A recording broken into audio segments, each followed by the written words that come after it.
Hello everyone, welcome back to Buried Files. Tonight we bring you 7 of the most disturbing true horror stories from the men and women who protect America's first national park, Yellowstone. These are not campfire tales or urban legends. These are documented accounts from park rangers who encountered something that defied explanation in one of the most remote and dangerous wilderness areas in the United States.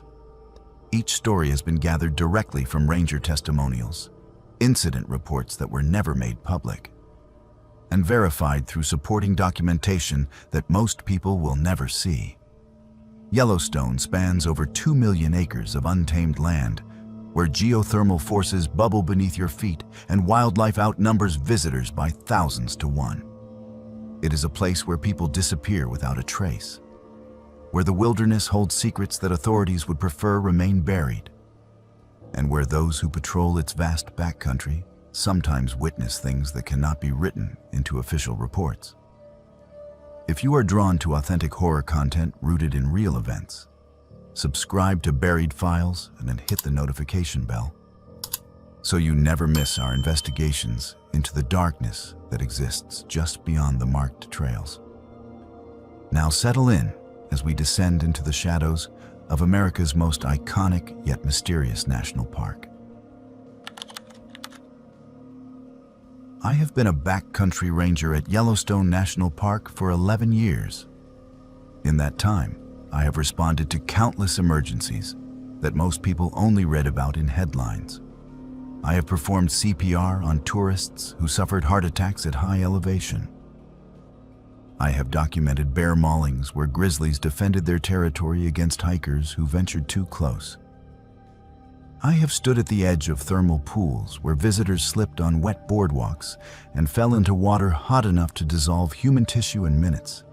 I once spent 3 days searching for a man who walked away from his family at Old Faithful and was later found deceased from exposure in a snow-covered ravine.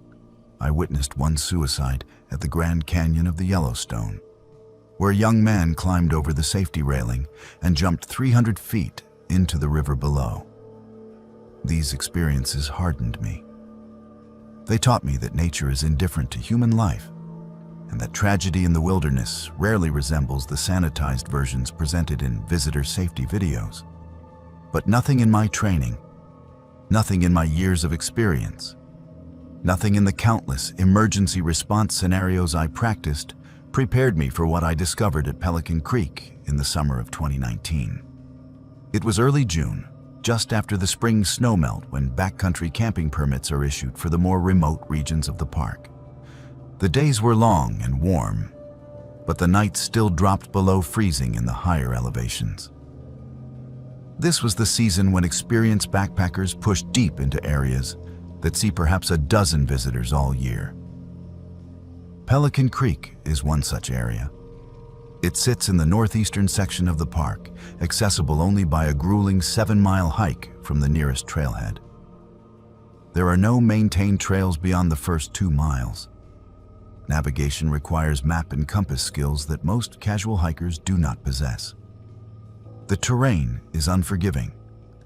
Dense lodgepole pine forests give way to marshy meadows where you sink to your knees in mud. Grizzly bears are common. Cell phone reception does not exist.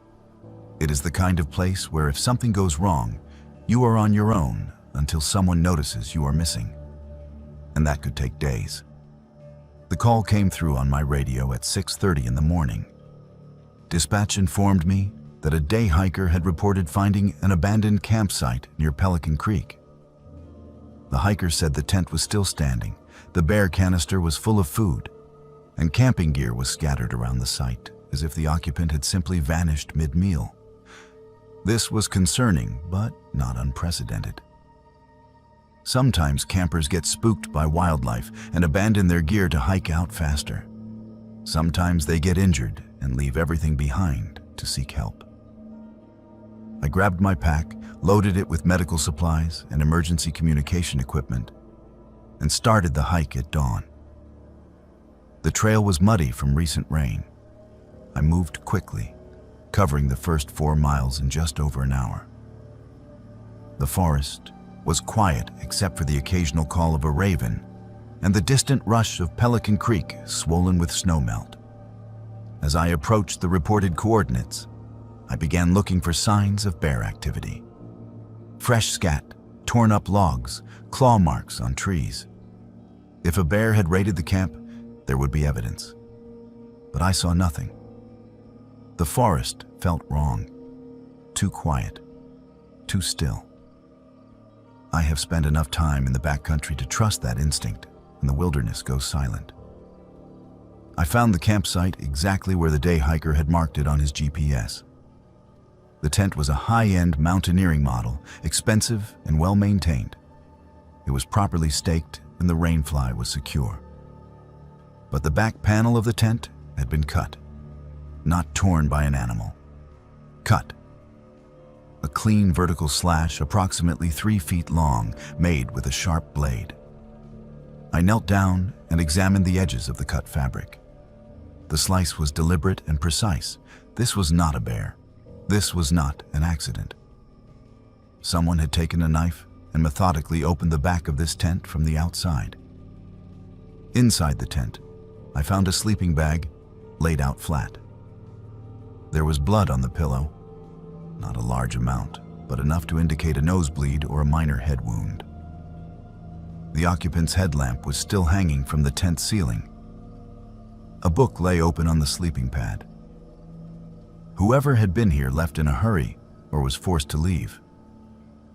I backed out carefully, trying not to disturb potential evidence, and began a wider search of the area.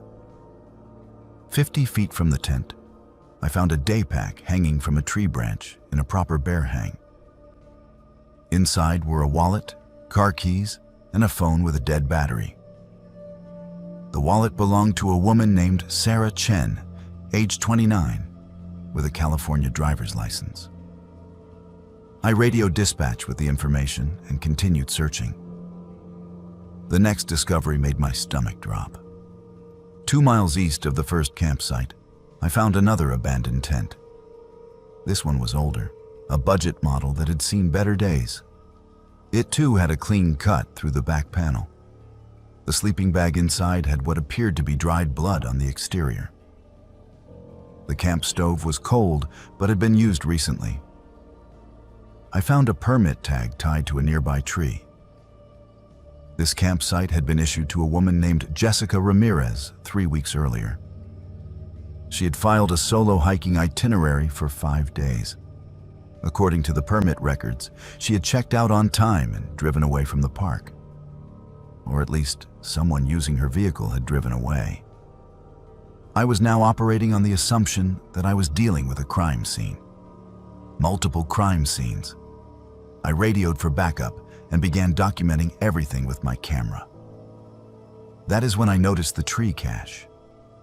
About 200 yards from the second campsite, someone had built a small platform between 2 pine trees about 15 feet off the ground. It was well hidden and would have been invisible to anyone not actively searching the area. I climbed up carefully and found a waterproof ammunition box secured to the platform. Inside were photographs, hundreds of photographs, all of women, solo female hikers on trails, women setting up tents, women filtering water from streams, women sleeping in their tents, photographed through the mesh doors with a telephoto lens. Some of the photos had handwritten notes on the back, dates, locations, physical descriptions. One photo showed Sarah Chen at her campsite the day before I found it. Another showed Jessica Ramirez on the trail 3 weeks earlier. But there were others. Women I did not recognize. Women whose faces I had never seen in missing person reports. How many others had there been? My hands were shaking as I radioed dispatch again. I provided the GPS coordinates and requested immediate law enforcement response and a helicopter evacuation for the evidence. I was told to secure the scene and wait. But I could not wait. Because as I was climbing down from the tree platform, my radio went dead. Not low battery, not out of range, dead. The screen went black and it would not power back on. I checked my backup handheld radio. Same thing. Both devices, fully charged that morning, were completely non-functional. I was 7 miles from the trailhead with no communication and a growing certainty that I was not alone. The footsteps started about 5 minutes later, soft and deliberate. Someone walking slowly through the forest approximately 50 yards to my west, moving parallel to my position. I froze and listened. The footsteps stopped when I stopped. When I moved, they moved. I was being tracked. I have encountered countless wild animals in the backcountry, and I know how they move. This was not an animal. This was a person matching my pace and staying just out of sight. I pulled my bear spray from its holster and started moving toward the main trail as quickly as I could without running. Running would signal fear. Running would make me prey. The presence stayed with me for another 10 minutes. Then the footsteps grew closer. I turned and saw him. A man, maybe 40 years old, wearing hiking clothes that were too clean for someone who had been in the backcountry. He was carrying a coil of climbing rope over one shoulder and a large fixed-blade hunting knife on his belt. His face was calm. Too calm. I recognized him immediately. I had seen him at the ranger station permit office multiple times over the past 2 years. He was a frequent visitor who always requested permits for remote areas. He always hiked alone. He always smiled and made small talk about the weather and the trail conditions. I had never thought twice about him. He stopped about 20 feet away from me and smiled that same friendly smile. He said, "Ashton, I know your name from your uniform. You have been looking at my work." His voice was casual, as if we had run into each other at a coffee shop. I kept my hand on the bear spray and told him I needed him to stay where he was. He laughed. Not a threatening laugh, just amused. He said, "You cannot stop this with bear spray, Ashton. And your radios do not work out here. I made sure of that." He held up a small electronic device that I did not recognize. Some kind of signal jammer. I asked him what he wanted. He tilted his head and considered the question. Then he said, "I have been collecting from women who camp alone. They come out here thinking they are safe, thinking the only danger is bears and bad weather. But they are wrong. The real danger is people like me who know how to move through these woods without leaving traces. I have been doing this for 3 years. You found Sarah and you found Jessica, but you have not found the others." I felt my blood turn to ice. I asked him how many others. He smiled wider and said, 3 confirmed. 4 if you count the one from last season who fell into a thermal pool after I chased her there. That one was ruled an accident." He began walking toward me slowly. I raised the bear spray and told him to stop or I would deploy it. He stopped but kept talking. "I will tell you where they are buried, Ashton. I will tell you everything. Because I am done. This is the end game. You found my cache. You found my photos. Law enforcement will be here soon, even if your radios are jammed. I knew this day would come eventually." He reached into his jacket pocket and I tensed, ready to spray. But he pulled out a folded piece of paper. He dropped it on the ground between us and took 3 steps back. 3 locations. GPS coordinates. You will find remains at all 3. Near Heart Lake, near Shoshone Lake, near the thoroughfare. All solo female hikers. All reported as accidental deaths or voluntary disappearances. No one suspected murder because nobody expects a predator in a place like this. I did not move to pick up the paper. I asked him why he was telling me this. He said, "Because I want you to know I won. 3 years I hunted in America's most famous wilderness and nobody noticed. And when they finally do notice, I will be famous. People will make documentaries about me. The Yellowstone Predator." That has a nice ring to it. He was insane, completely detached from reality. I needed to keep him talking until help arrived. I asked him why he chose this park. He said, "Because it is easy. Millions of visitors every year, thousands of miles of backcountry. Solo hikers are common. When someone goes missing, everyone assumes it was nature. A bear attack, a fall, hypothermia. Nobody looks for a man with a knife." Then I heard it. The distant sound of helicopter rotors. My emergency beacon. I had activated it before my radios died, and I had forgotten about it in the chaos of the confrontation. The sound grew louder. The man heard it too. His expression changed from calm to angry. He looked at me and said, "You activated a beacon." It was not a question. I nodded. He glanced up at the sky where the helicopter was approaching, and then back at me. For a moment, I thought he would charge. But instead, he turned and ran into the forest, crashing through the undergrowth like a panicked animal. The helicopter landed in a nearby meadow 10 minutes later. I guided them to the location and gave a full report. A massive search operation was launched. They found him 16 hours later, hiding in a drainage culvert near the park's east entrance. He had tried to walk out through 30 miles of wilderness, but had gotten disoriented. When they searched his vehicle, they found journals. Detailed journals describing 12 potential victims he had been watching. Maps with marked campsites, lists of names and dates. They found remains at 3 of the 4 locations he had described.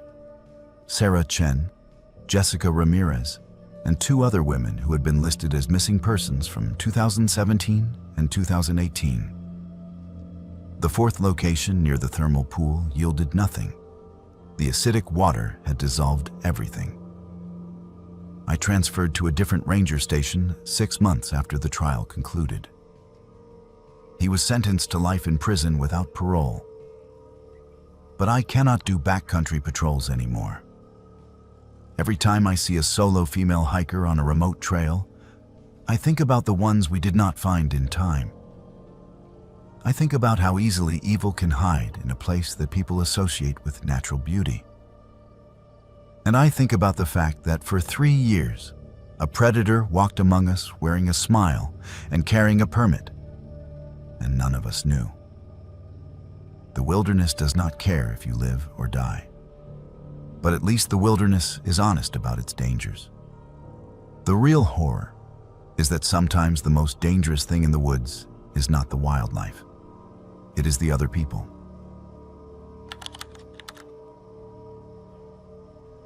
I do not believe in ghosts. Or rather, I did not believe in ghosts until my 3rd season patrolling the thoroughfare region of Yellowstone National Park.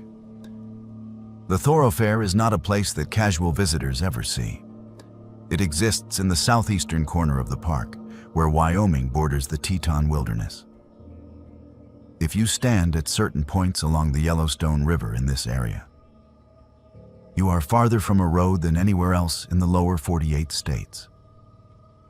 It is 32 miles from the nearest trailhead. There are no cell towers, no ranger stations, no emergency services within a day's hike. When you patrol the thoroughfare, you accept that you are truly alone.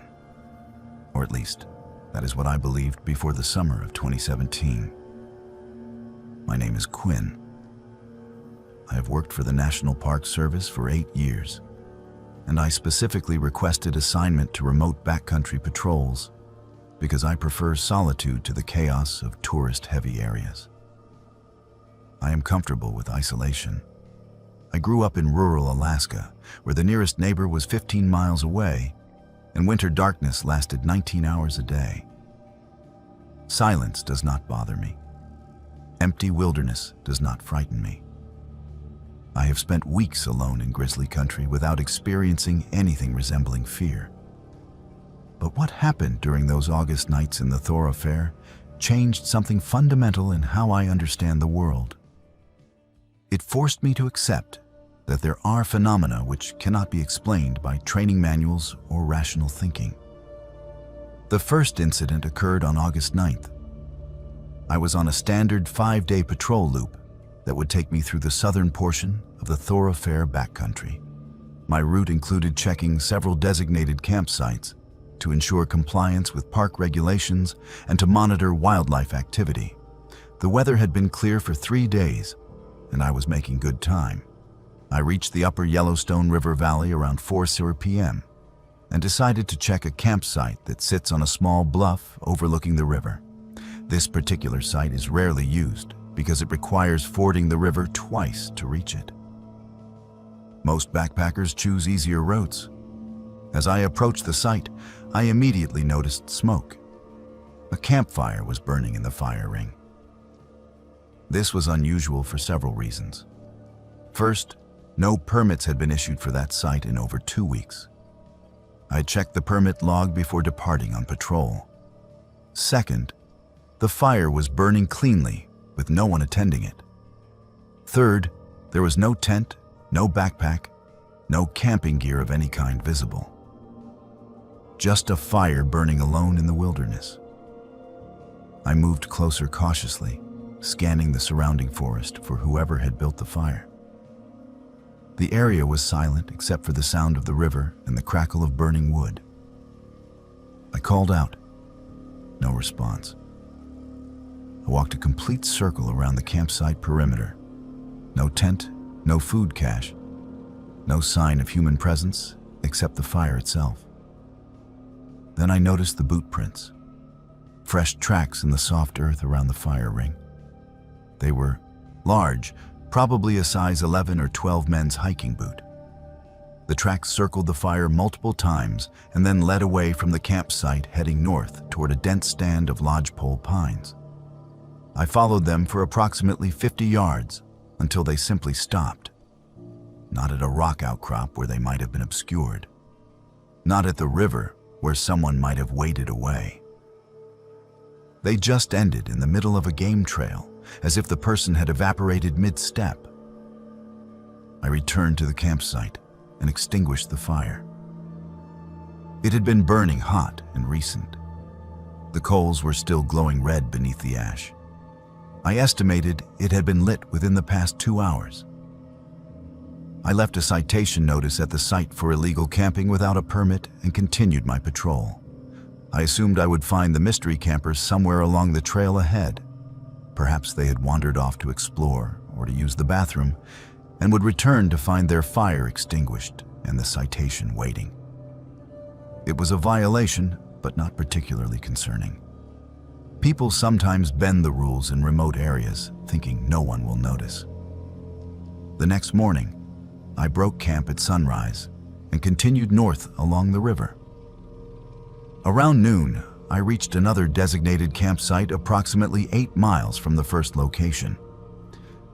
As I crested the small rise that led to the site, I stopped. Smoke. Another campfire burning alone with no visible camp setup.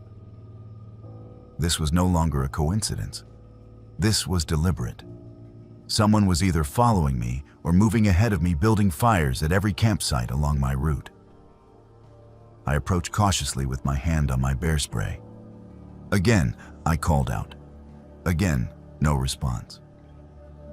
The fire was fresh and burning hot. The same boot prints circled the fire ring. The same tracks led away into the forest and stopped abruptly 40 yards from the campsite. I radioed dispatch.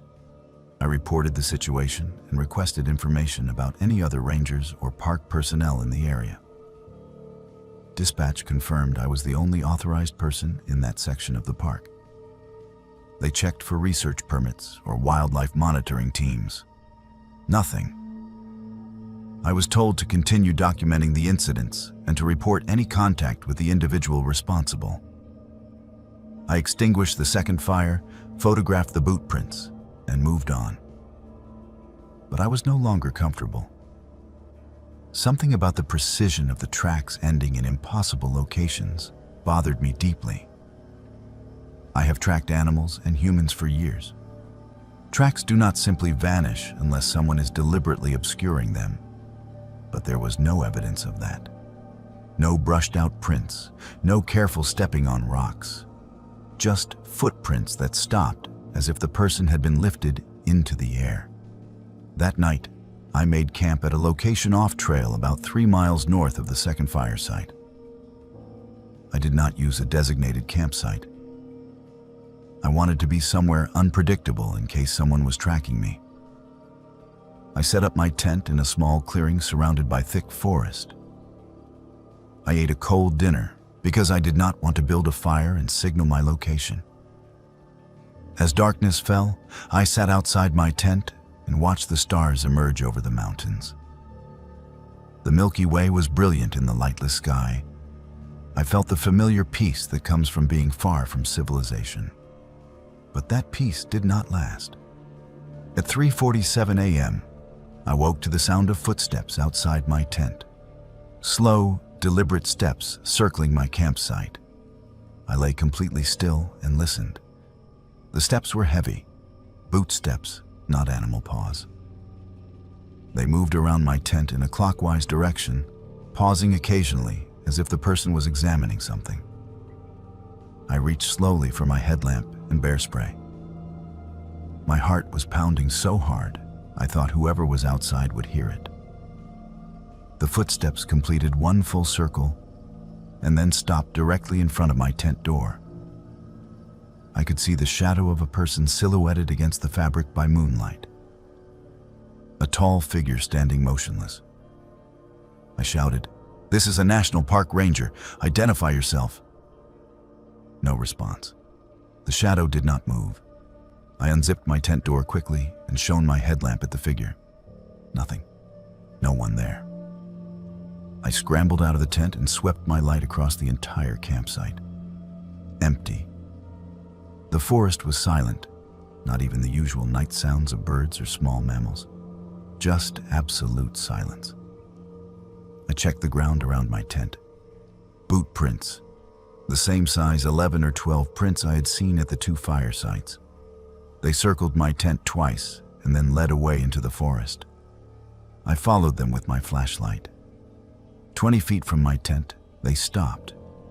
Same as before. Just ended mid-stride on flat ground with no explanation.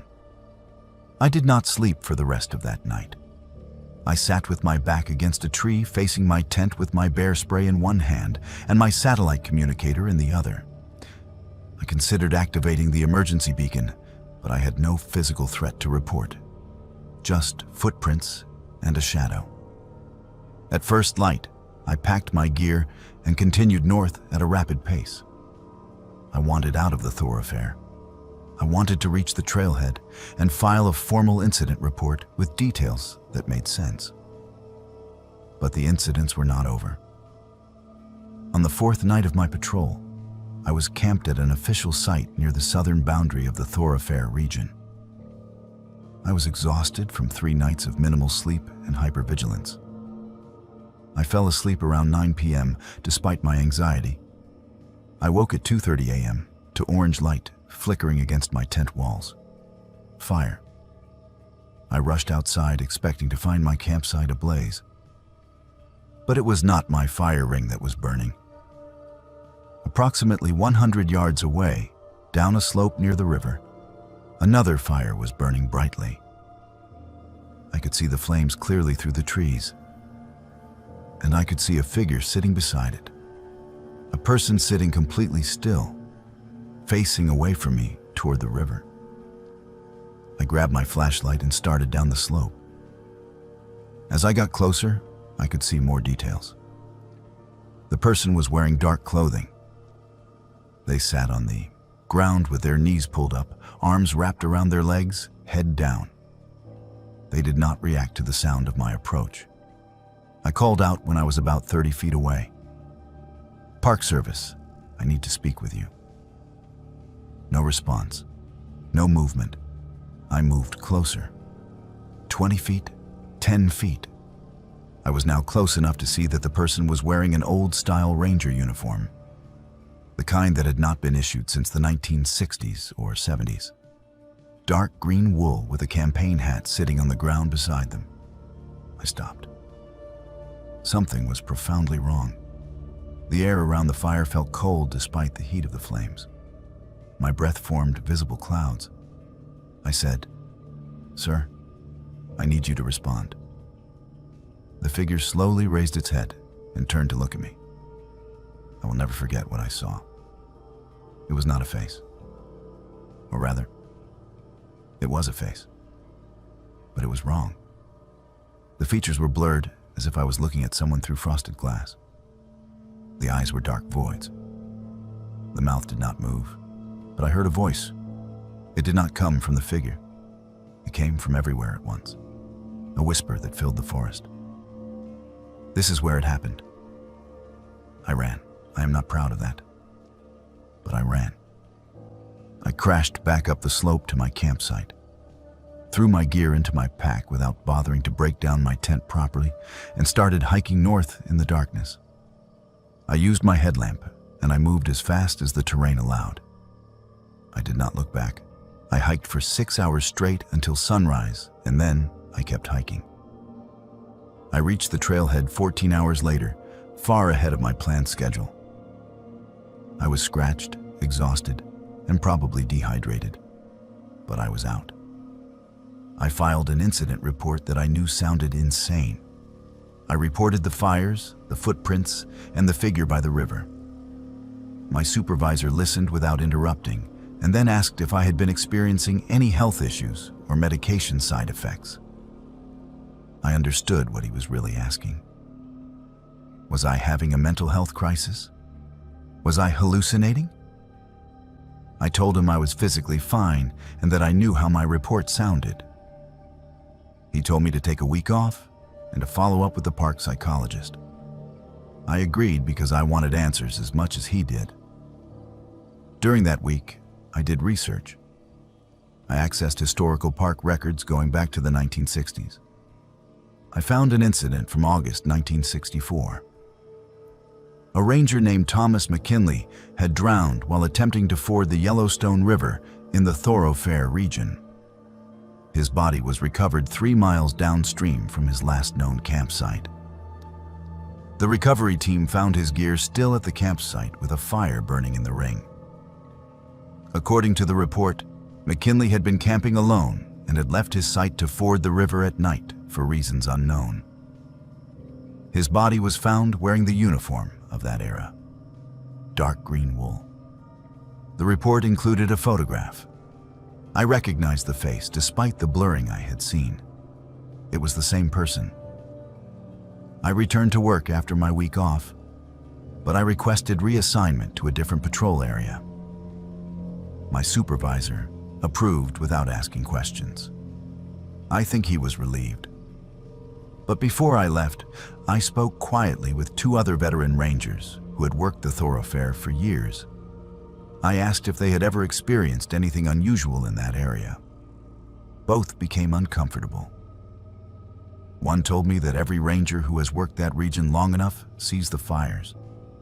They appear annually on August 12th, the date of McKinley's drowning. No one investigates them anymore. No one hikes down to see who is sitting beside them.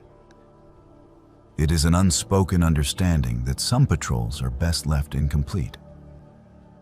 I do not work the thoroughfare anymore.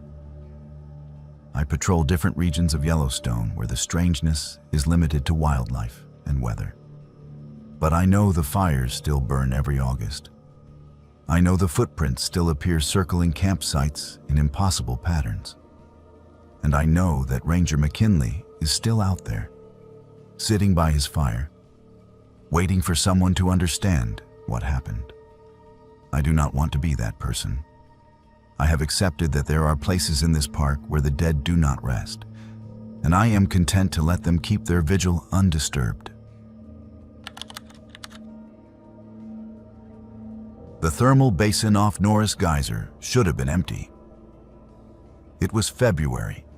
Temperatures had dropped to 20 degrees below zero, and no permits had been issued for backcountry winter camping in that zone for 3 weeks.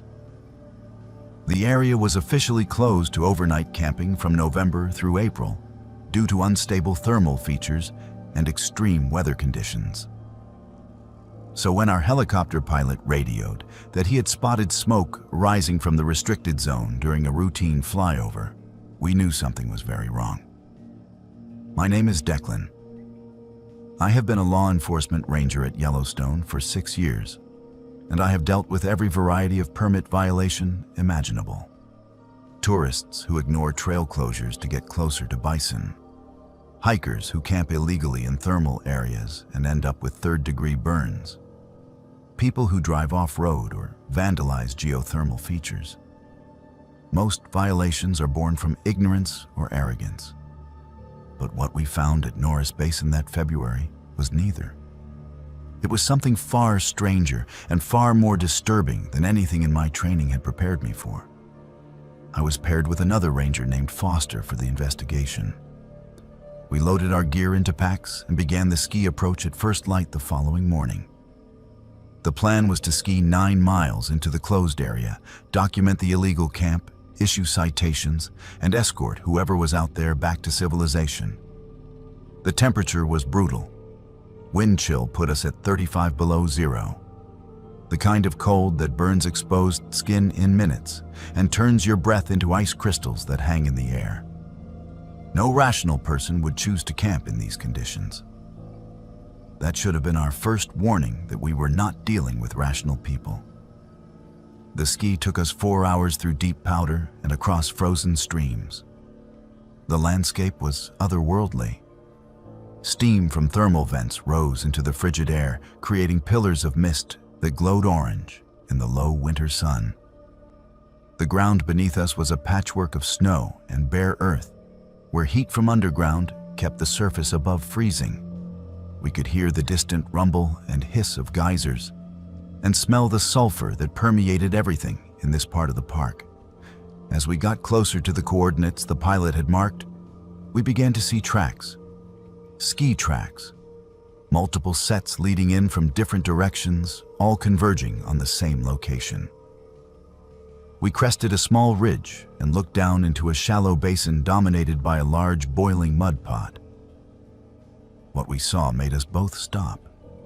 7 tents were arranged in a perfect circle around the mud pot, each tent positioned exactly the same distance from the center. The precision was unsettling. This was not a casual campsite. This was deliberate, intentional. The tents were high-quality expedition models, the kind used for winter mountaineering in extreme conditions. But there were no ski tracks leading away. No one was visible. Just 7 tents surrounding the thermal feature like some kind of ritual arrangement. Foster and I exchanged glances. He keyed his radio and reported our position and what we were seeing. Dispatch acknowledged and told us to proceed with caution. We skied down into the basin and approached the first tent.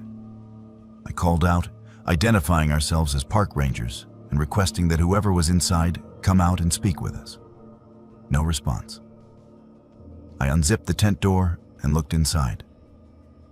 Empty. No sleeping bag, no gear, just elk bones. Hundreds of elk bones arranged in geometric patterns across the floor of the tent. Skulls positioned at cardinal points. Ribs laid out in spiraling formations.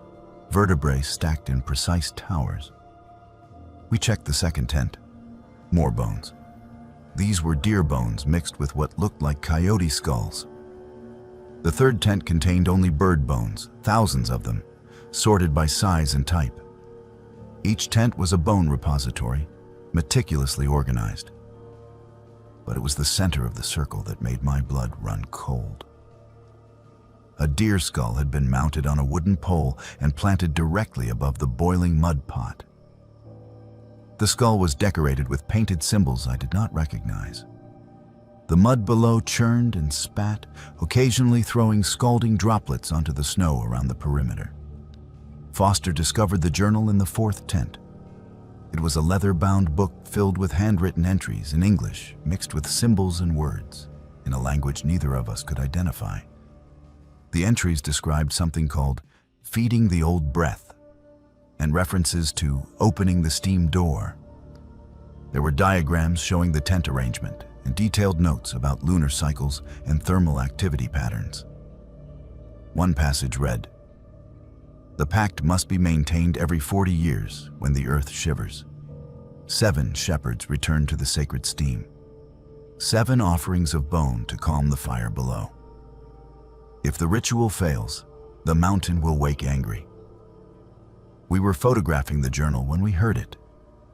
Chanting, low and rhythmic, echoing from somewhere in the thermal features. The sound seemed to come from the steam vents themselves, rising with the sulfur-laden vapor. Foster and I moved toward the sound, following a narrow path between pools of boiling water. The chanting grew louder. Then we saw them. 7 figures emerged from the steam like apparitions materializing from fog. They wore elk hides draped over their shoulders, the heads still attached, creating grotesque hoods. Their faces were painted with white ash in patterns that mimicked the thermal features around us. They moved in single file, each carrying a bundle of bones. The lead figure was a woman, tall and gaunt, with eyes that seemed too large for her face. She stopped when she saw us. The others stopped behind her in perfect synchronization. For a long moment, no one moved. The only sound was the hiss of steam and the bubbling of the mud pot. Then she spoke. Her voice was clear despite the wind. "You have entered the sacred circle. You have touched the offerings. You do not understand what you have done." I told her they were in a restricted area and that backcountry camping without permits was a federal violation. She smiled. It was not a warm smile. It was the smile of someone who found my words absurdly irrelevant. She said, "We are the shepherds. Our family has kept this pact since before your government claimed this land. We come every 40 years when the earth trembles. We feed the old breath with bones of the forest. We sing the calming words. If we do not, the mountain will erupt. Your park, your visitors, your cities built near the caldera, all of it will burn." Foster asked who they were and where they came from. The woman tilted her head. "We have no names you would recognize. We are descendants of those who lived here before the roads and the lodges. We are keepers of knowledge your science does not possess. The thermal features are not just geology. They are doorways, thresholds, and every 40 years they open wider. We perform the ritual to keep them closed." I explained that they needed to come with us back to park headquarters, that we could sort this out, but they could not remain in a closed area. The woman's expression hardened. "If you remove us before the ritual is complete, you will doom everyone. The seismic activity has already begun. Small tremors your instruments barely register, but we feel them. The mountain is restless. We have 2 more nights of offerings, 2 more cycles of chanting. Then the threshold will seal for another 40 years. Foster radioed for backup. Within an hour, 4 more rangers arrived on snowmobiles. The 7 figures did not resist when we told them they were being escorted out. They surrendered peacefully, gathering their belongings from the tents and dismantling the skull monument. But they said nothing more. They moved in silence as we led them back to the trailhead. When we reached the ranger station, we attempted to process them. They refused to provide legal names. They had no identification, no driver's licenses, no credit cards, nothing. When asked for names, they each said only Shepherd and a number, Shepherd 1 through Shepherd 7. We held them for 72 hours while attempting to identify them through fingerprints and facial recognition. Nothing came back. No criminal records, no missing person reports, no matches in any database. It was as if they did not exist in any official capacity. The federal prosecutor reviewed the case and determined there was insufficient evidence for charges beyond trespassing, which was a misdemeanor. With no identification and no prior offenses, they were released with citations and warnings. That night, they vanished from the county jail holding area. The cell was locked from the outside. No windows. No way out except through a door that required a key card. But when the guard checked at morning roll call, all 7 were gone. The security footage showed them sitting in the cell at 2:47 a.m. At 2:48 a.m., the feed went to static. At 2:49 a.m., the feed returned and the cell was empty. No one entered. No one left. They simply ceased to be there. I tried to forget about it. I told myself they had escaped through some method we had not detected and had fled the area. But then I started researching geological records. I found a pattern. Every 40 years since 1872, the year Yellowstone became a national park, there has been a significant seismic event within 6 months of February. 1912, a magnitude 4.5 earthquake near Norris. 1952, a magnitude 5.3 earthquake that damaged park infrastructure. 1992, a swarm of over 1,000 small earthquakes in the same region.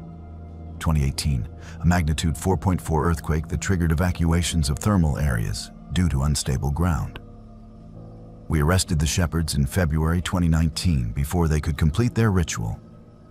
In August of 2019, a magnitude 4.8 earthquake struck Yellowstone, centered near Norris Basin. It was the largest earthquake in the park in over a decade. Thermal features changed overnight. New geysers formed, old ones went dormant. One mud pot that had been stable for years suddenly expanded to 3 times its size, forcing the closure of a popular boardwalk. I do not sleep well anymore. I tell myself it is coincidence. That seismic activity in a volcanic caldera is normal and unpredictable. That there is no such thing as a ritual that can influence geological forces. But I cannot stop thinking about what that woman said.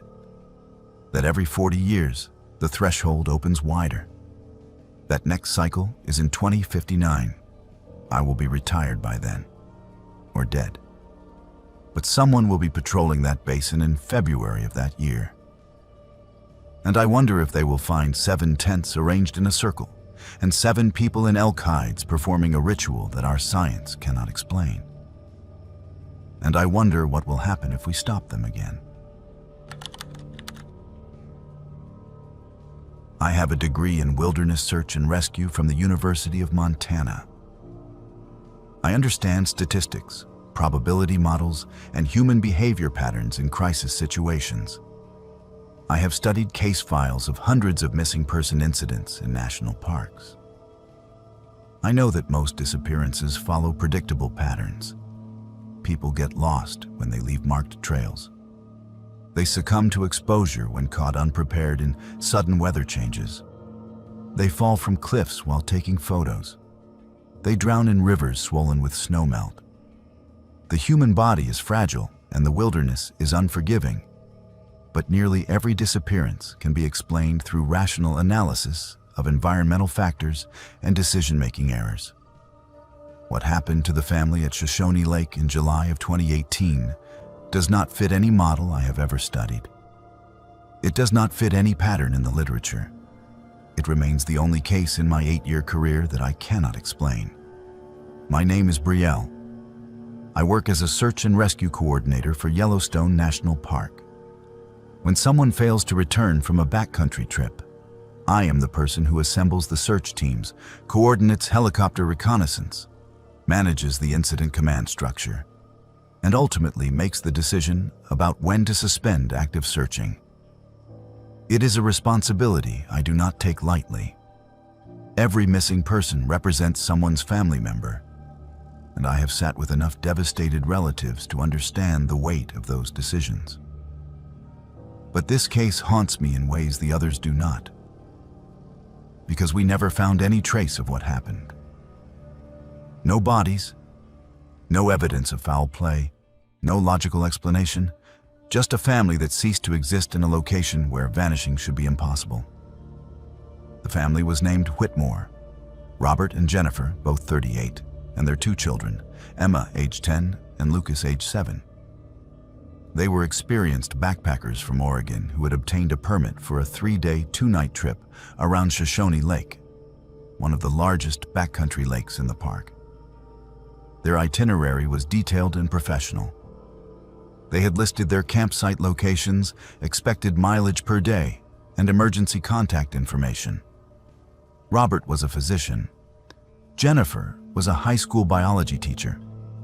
Their gear list showed they were well prepared with appropriate equipment: bear canisters, water filtration, first aid supplies, and satellite communication devices. They checked in at the ranger station on July 14th at 9 a.m., received their permit briefing, and began their hike. They were expected to return by 4 p.m. on July 16th. When they had not returned by 6 p.m. on the 16th, their emergency contact, Jennifer's sister, called the park. Sometimes hikers run late due to slower than expected pace or because they are enjoying themselves and lose track of time. We typically allow a grace period before initiating search protocols. But by 8 p.m., with no sign of the family, I was notified and began assembling a hasty team. We deployed at first light on July 17th. I led a 4-person team directly to their last known campsite at the south end of Shoshone Lake, approximately 8 miles from the trailhead. We reached the site at 10:30 a.m. What we found made no sense. The camp was completely intact. The tent was properly erected and staked. Inside were 4 sleeping bags, laid out flat and unzipped, as if the occupants had gotten up normally in the morning. 4 pairs of hiking boots were lined up neatly outside the tent door. The bear canister was hanging correctly from the food pole and was still full of their remaining supplies. Camp chairs were arranged around a cold fire ring. A water filter sat beside a cookpot near the lake shore. Everything suggested a family that had simply stepped away from camp for a short walk and planned to return. But there were disturbing details. On the camp's picnic table, we found 4 driver's licenses and 4 park entry cards stacked in a neat pile. Beside them were 2 wedding rings, Jennifer's engagement ring, and a child's plastic friendship bracelet, all arranged in a precise line. This was not normal behavior. People do not remove their identification and jewelry and arrange them geometrically before going for a hike. Underneath the ID cards was a handwritten note on a page torn from a journal. The handwriting analysis later confirmed it was Jennifer's writing. The note contained only 1 sentence.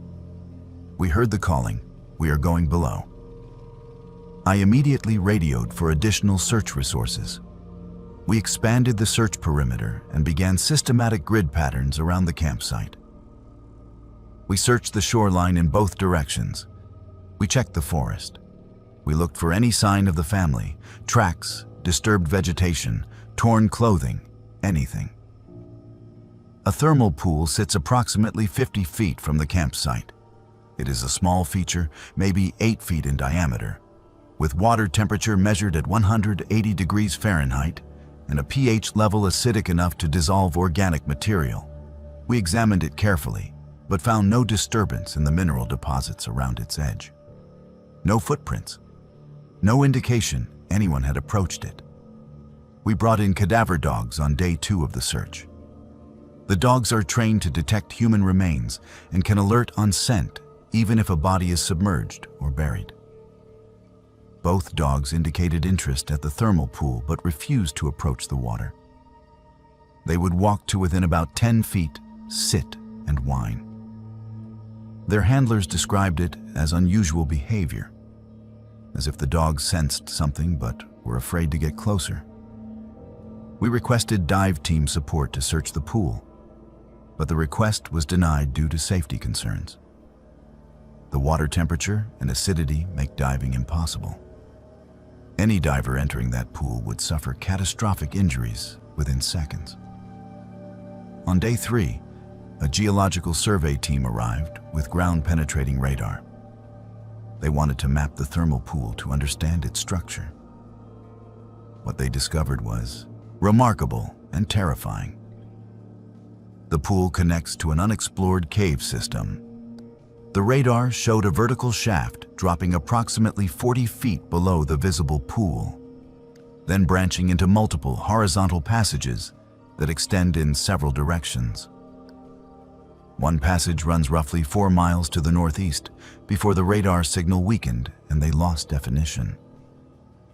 The cave system is flooded with the same superheated acidic water as the surface pool. It is completely inaccessible.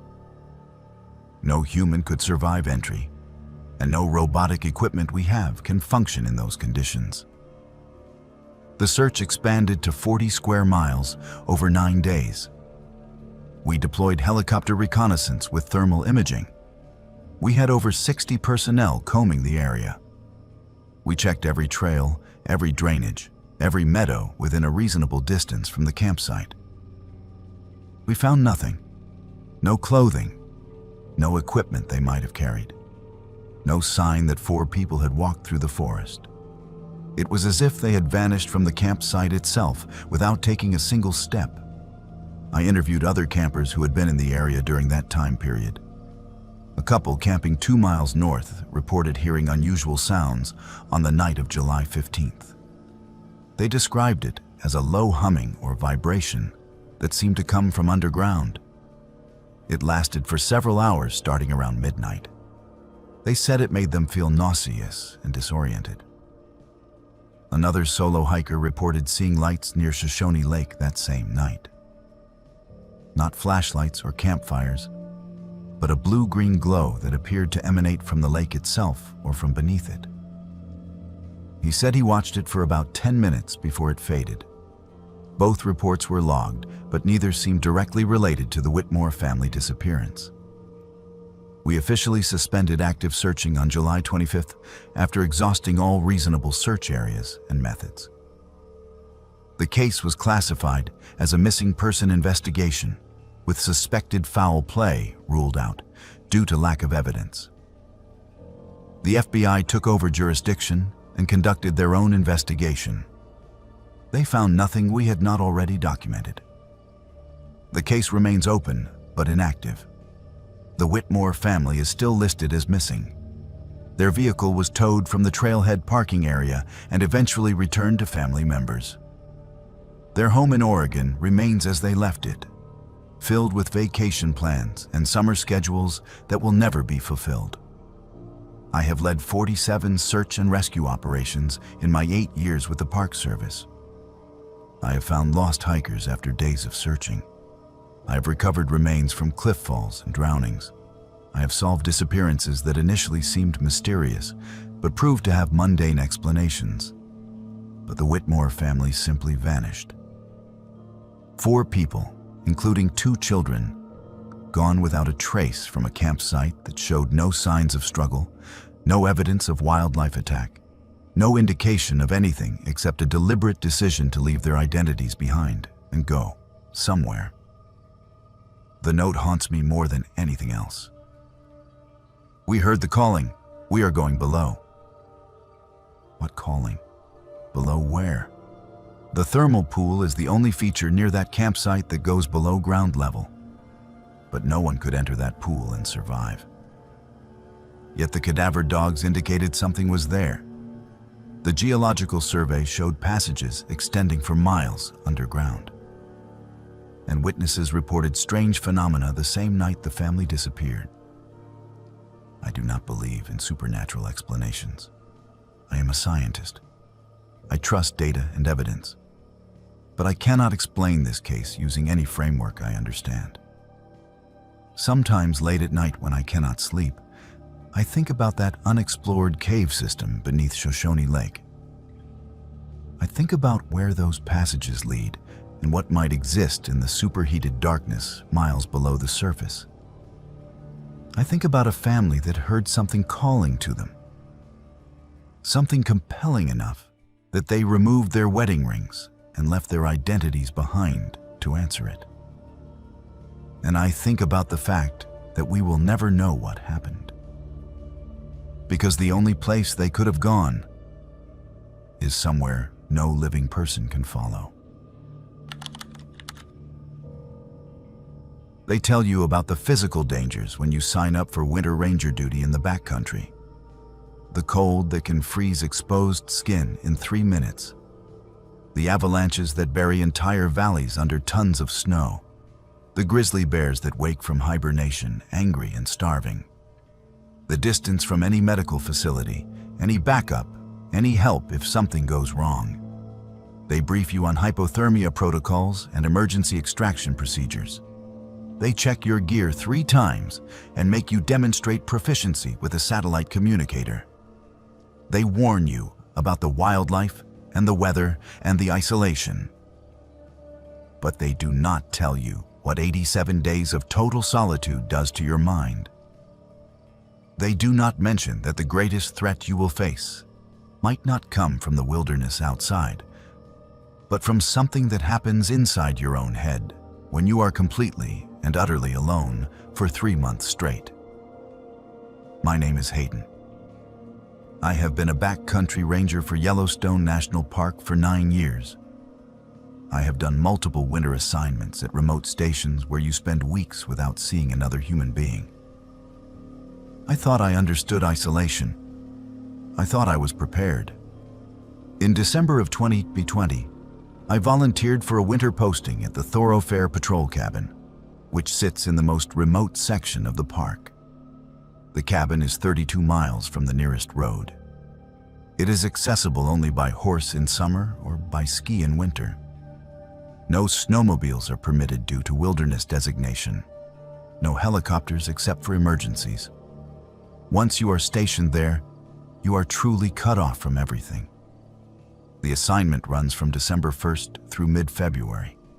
87 days. You are resupplied once in early January when another ranger skis in with food and fuel. Otherwise, you are alone. The cabin itself is small. 1 room with a wood stove, a bunk, a table, and basic supplies. There are shelves with books left by previous rangers. A radio that connects you to park headquarters for scheduled check-ins twice weekly. Solar panels that charge a battery system for minimal electricity. Your duties are simple. Monitor wildlife, document weather conditions, watch for poaching activity, maintain the cabin, and survive. I arrived on December 3rd after a grueling 2-day ski trek with a pack weighing over 80 pounds. The ranger I was replacing looked exhausted. He helped me unload my gear, gave me a quick tour of the cabin systems, and then he left within an hour. He barely spoke. I asked him if he had any advice for the winter ahead. He looked at me with bloodshot eyes and said only this: "Do not go outside at night unless absolutely necessary, and do not trust what you hear." The first month was manageable.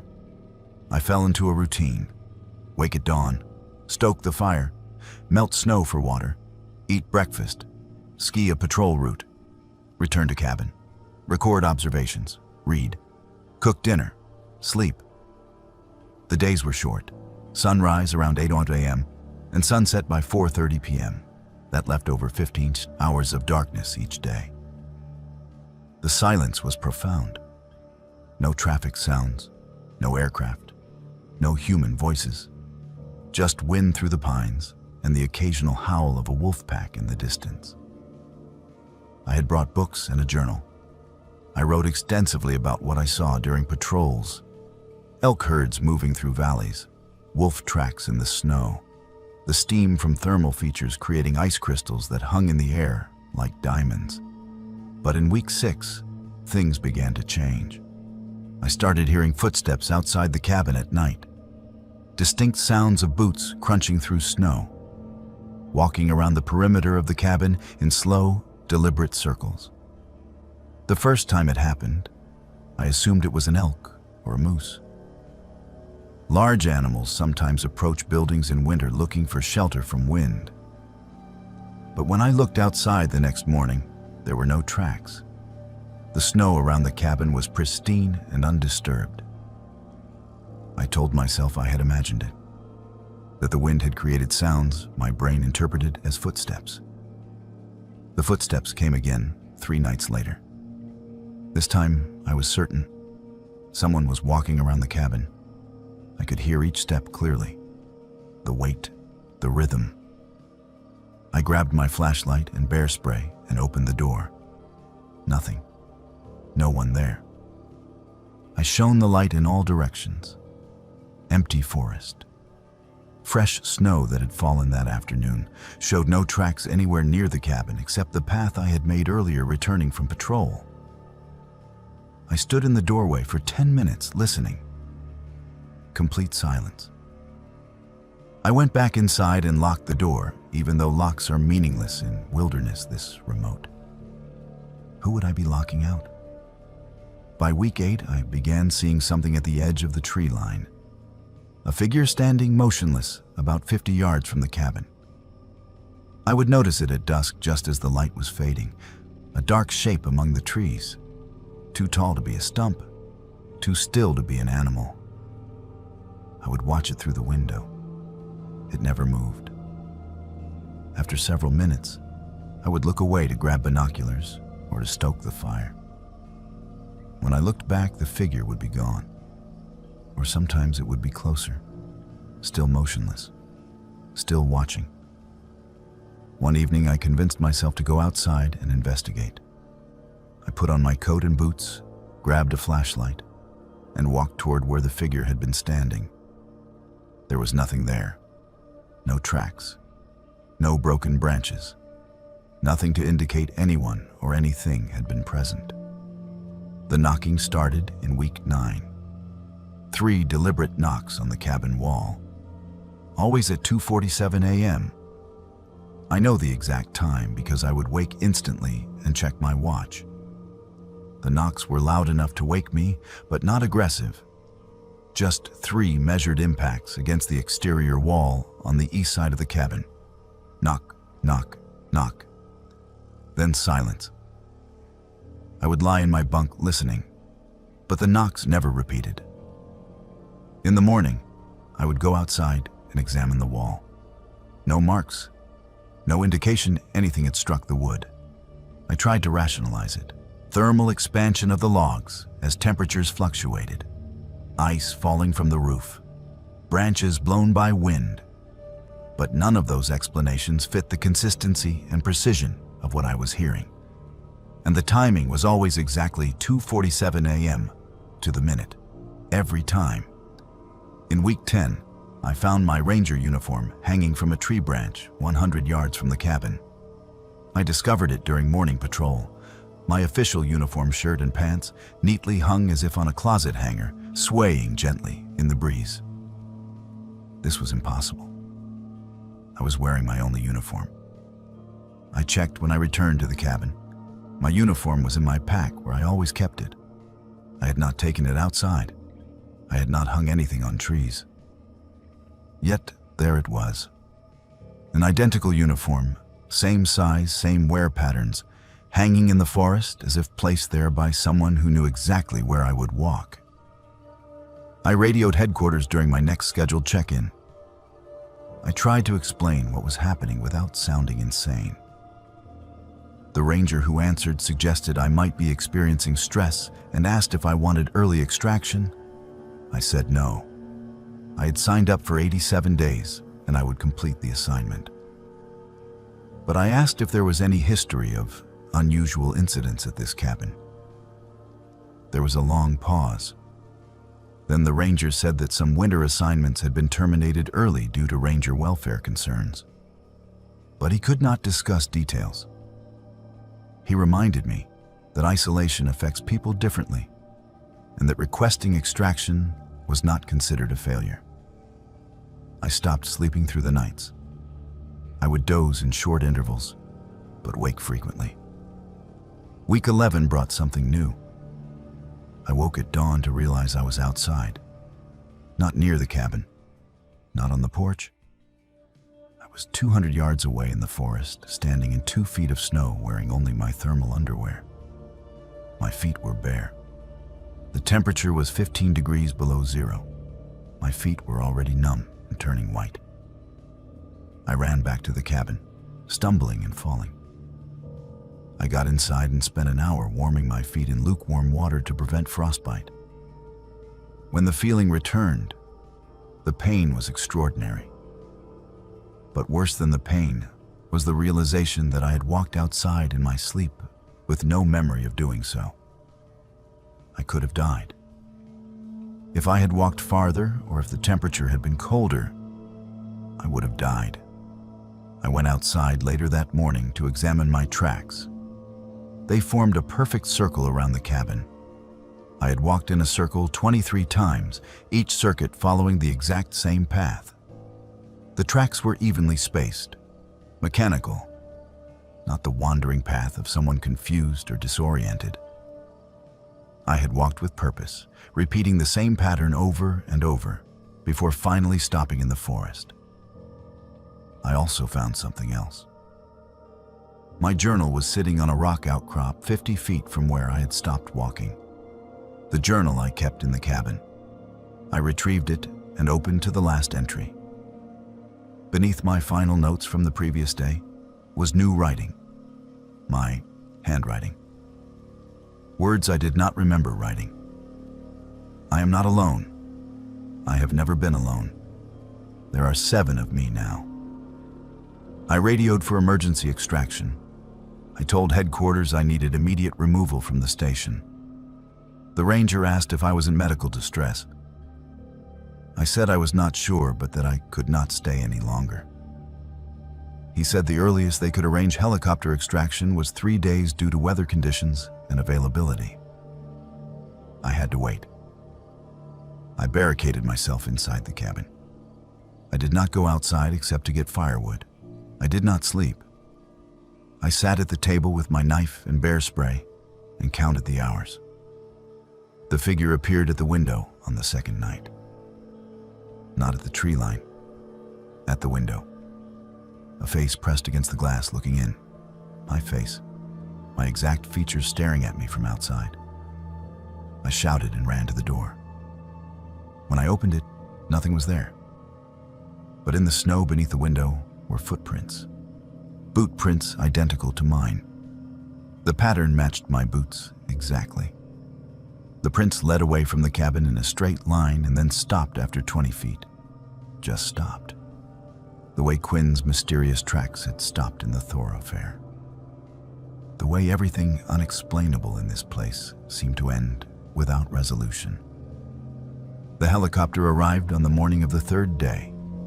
The pilot said I looked wrong, that I appeared to have aged 10 years. I was 34 years old, but he said I looked 44. I saw my reflection in the helicopter window. He was right. My hair had gone gray at the temples, deep lines around my eyes that had not been there 11 weeks earlier. The park psychologist conducted an evaluation. Standard protocol for early extraction. She found no evidence of mental illness, no psychotic symptoms, no hallucinations that fit diagnostic criteria. Just extreme stress response consistent with prolonged isolation in a hostile environment. She asked if I would return to winter backcountry assignments. I said no. She noted that in my file and cleared me for return to regular duties.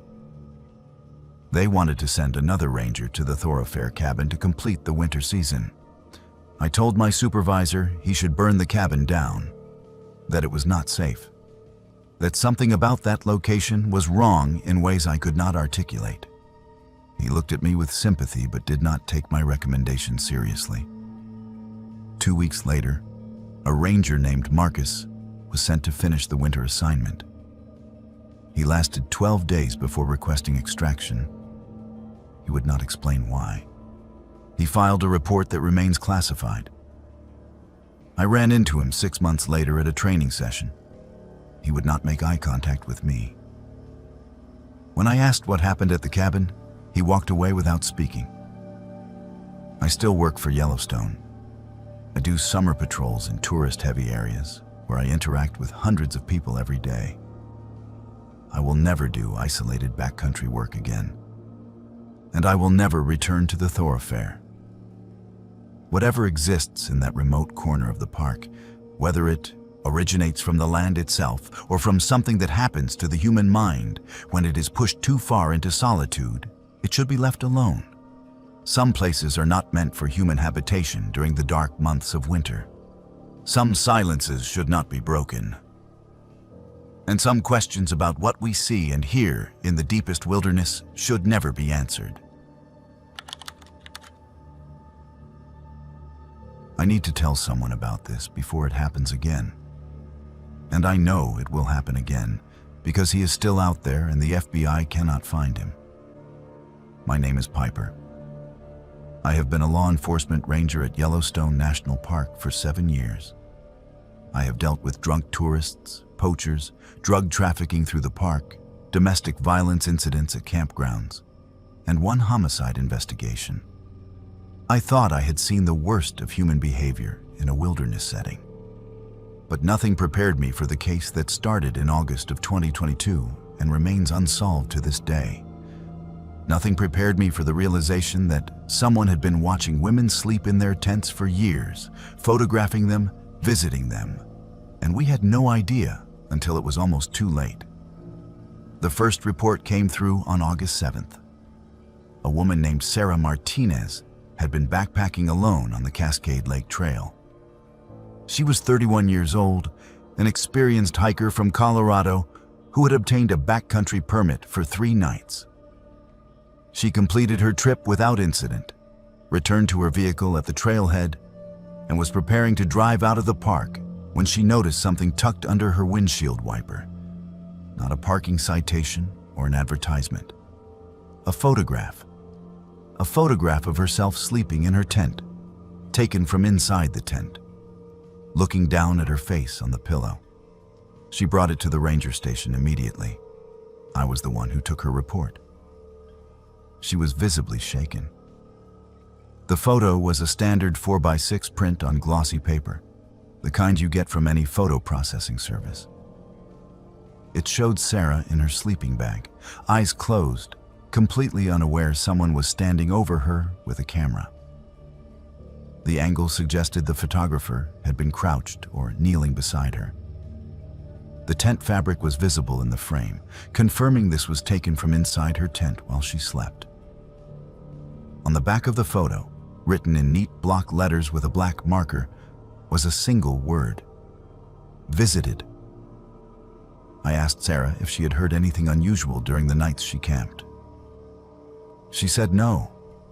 She was a light sleeper and always woke when animals approached the campsite. But she had not heard anyone enter her tent. I asked if she had noticed anyone following her on the trail or camped nearby. Again, no. She had seen other hikers during the day, but no one suspicious. Her campsite had been at a designated location along the east shore of Cascade Lake. It was a popular area during peak season. I filed an incident report and opened an investigation.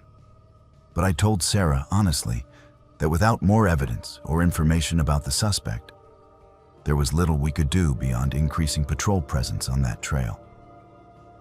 3 days later, another woman filed a similar report.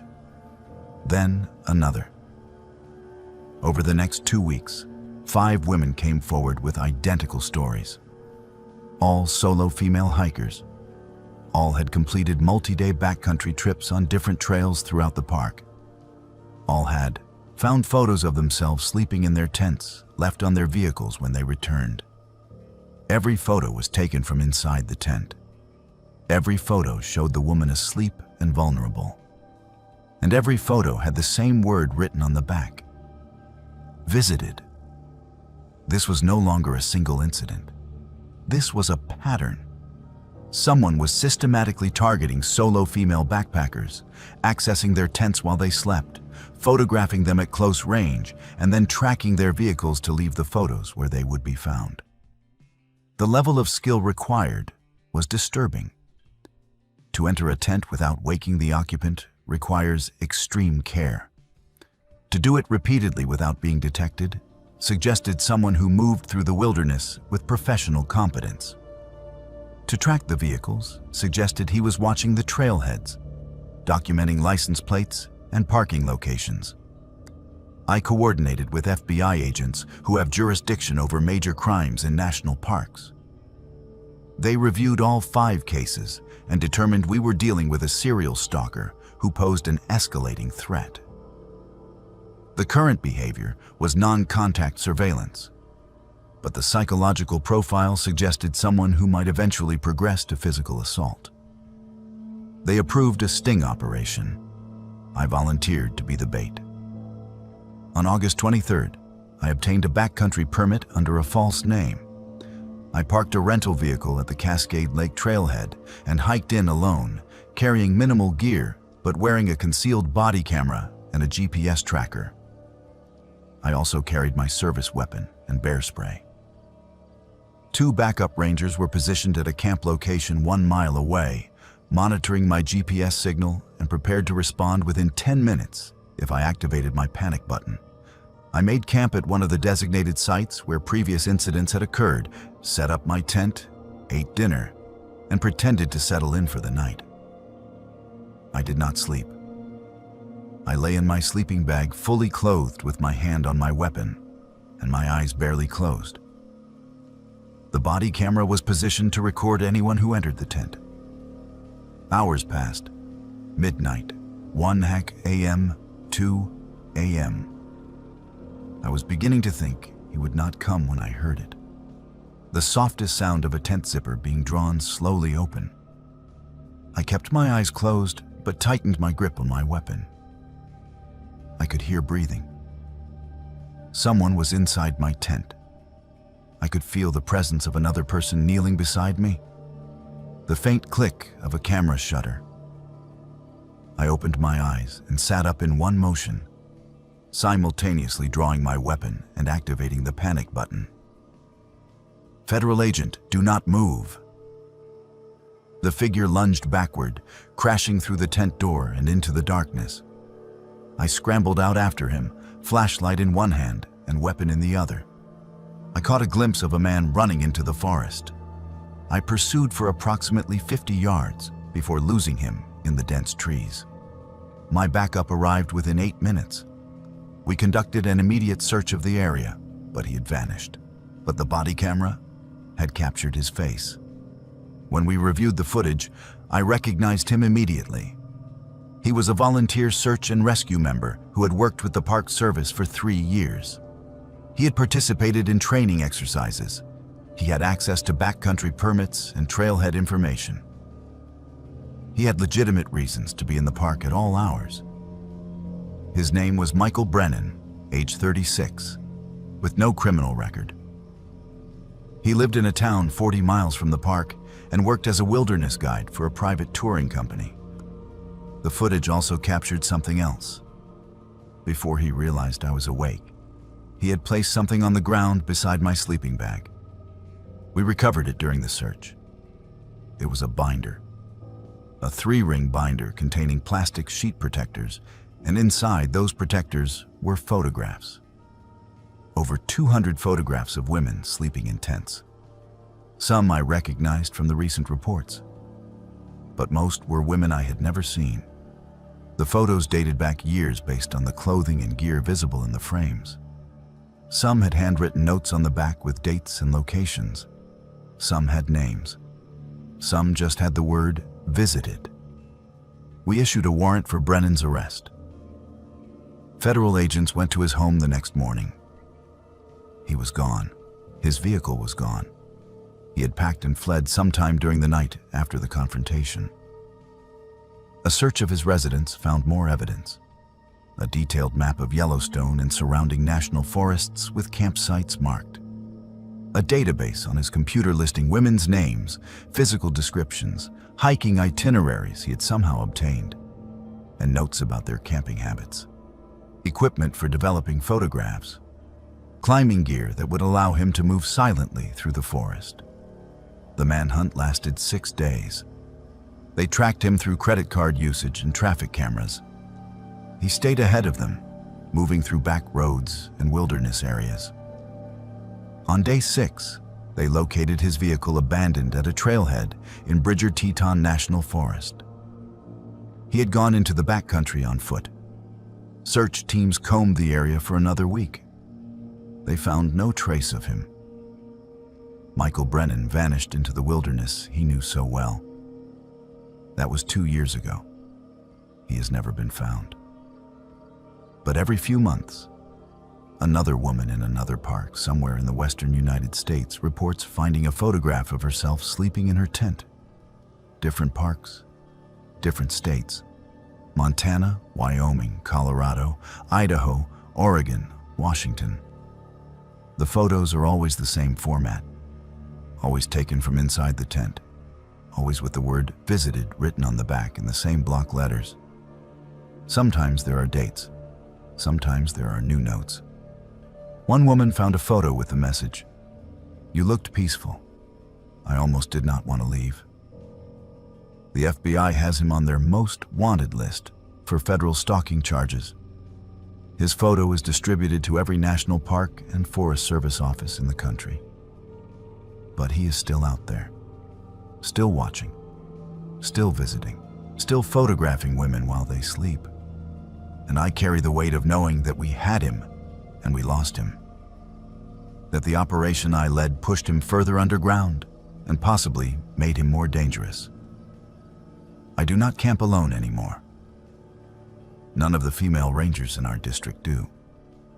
We travel in pairs for backcountry patrols. We check each other's tents before sleeping. We take turns staying awake on overnight assignments. Because we know he could be anyone. A volunteer, a permitted camper, another hiker passing on the trail, someone who looks friendly and helpful and trustworthy during the day. And then, at night, he becomes someone else. Someone who moves like a ghost through the darkness, entering tents without sound, standing over sleeping women, taking his photographs, and disappearing before dawn. If you are a woman who camps alone in backcountry areas, please be careful. Lock your tent zippers with clips. Place noise-making devices like bells or gravel in a bag near the door. Sleep with bear spray within reach. And if you ever find a photograph of yourself sleeping left somewhere, you will discover it. Contact law enforcement immediately. Because Michael Brennan is still out there, and the FBI believes he will not stop until he is caught or until he escalates to something worse than photographs. I think about those 200 women whose pictures were in his binder. How many of them never knew they were visited? How many of them hiked out of the wilderness, having no idea someone had been inside their tent, watching them breathe?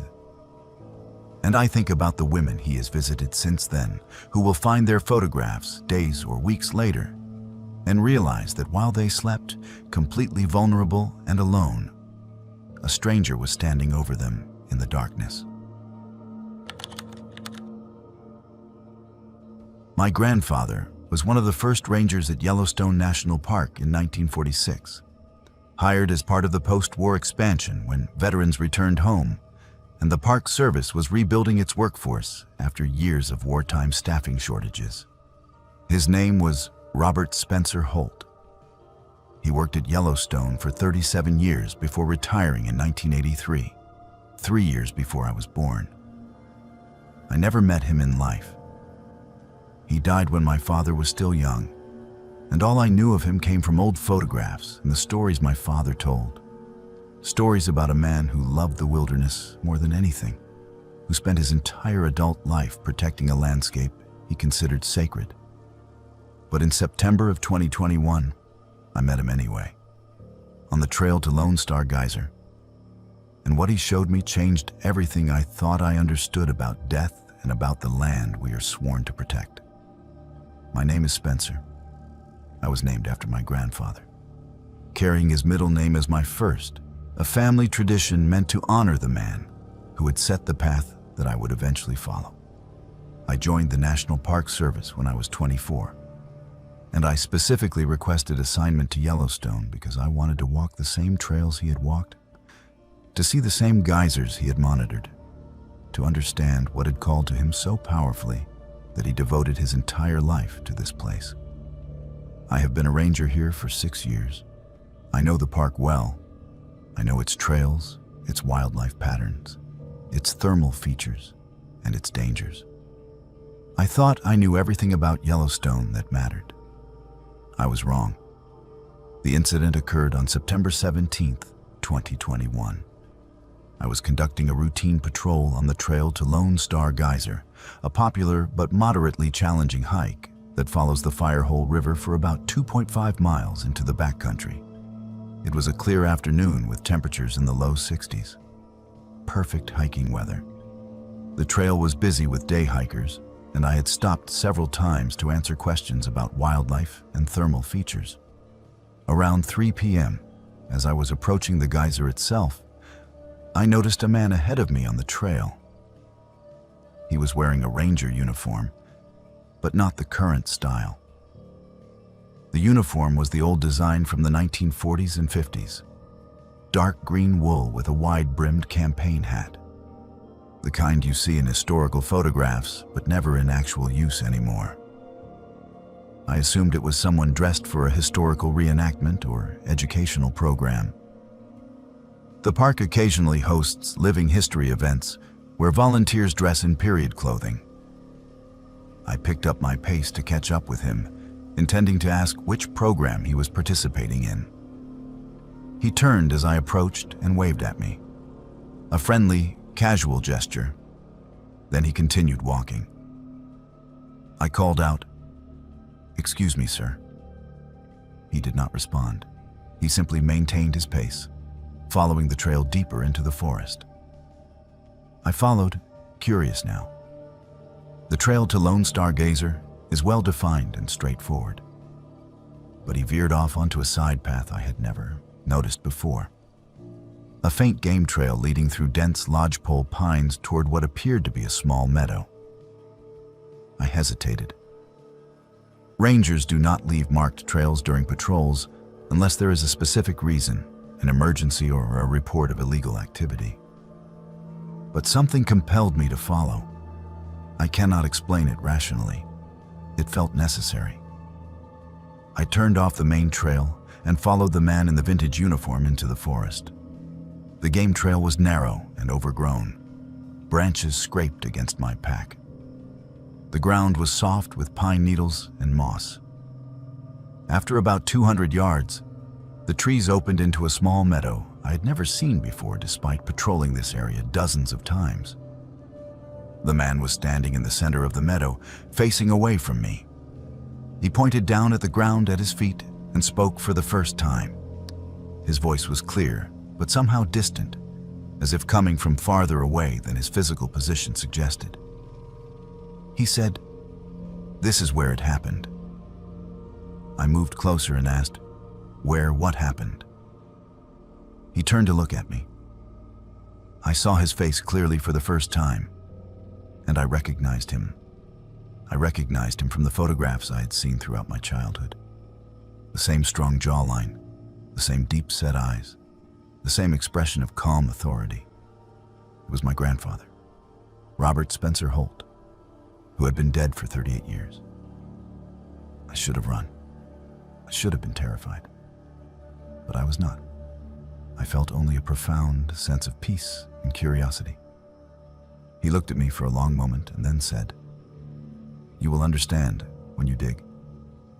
I asked what I should dig for.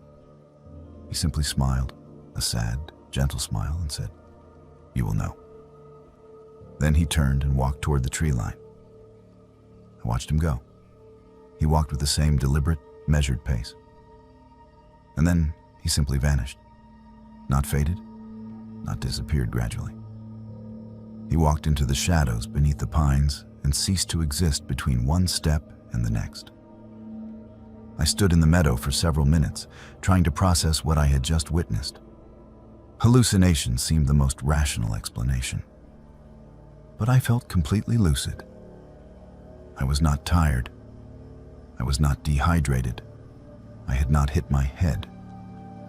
I was simply standing in a meadow where my dead grandfather had appeared, spoken to me, and vanished. I looked down at the spot where he had been standing and pointing. The ground looked normal, grass and wildflowers and moss. Nothing unusual, but I marked the location carefully using landmarks and GPS coordinates. Then I hiked back to the main trail and continued my patrol in a daze. I did not report what had happened. How could I? What would I say? That I had seen a ghost? That my grandfather's spirit had led me off trail to show me something? I would be sent for psychiatric evaluation. I would be removed from duty.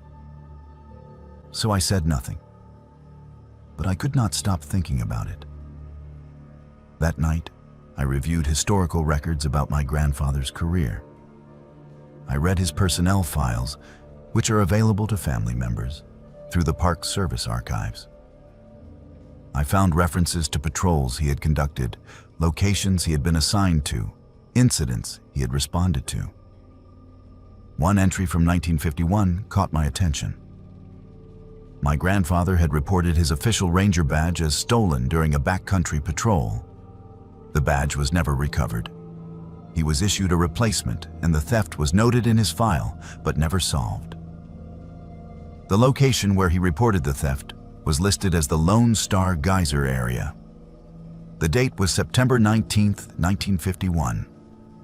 Exactly 70 years and 2 days before I had seen him on the trail. I decided I had to go back to the meadow.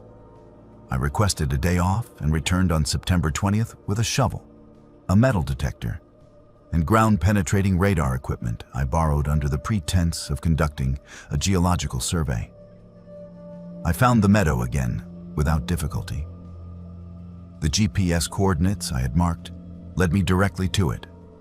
I began scanning the area with the metal detector. Within minutes, I got a strong signal at the exact spot where my grandfather had been standing.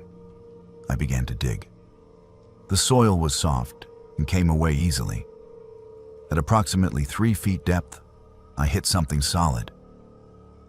I cleared the dirt carefully and found a metal object wrapped in oilcloth. I pulled it up and unwrapped it.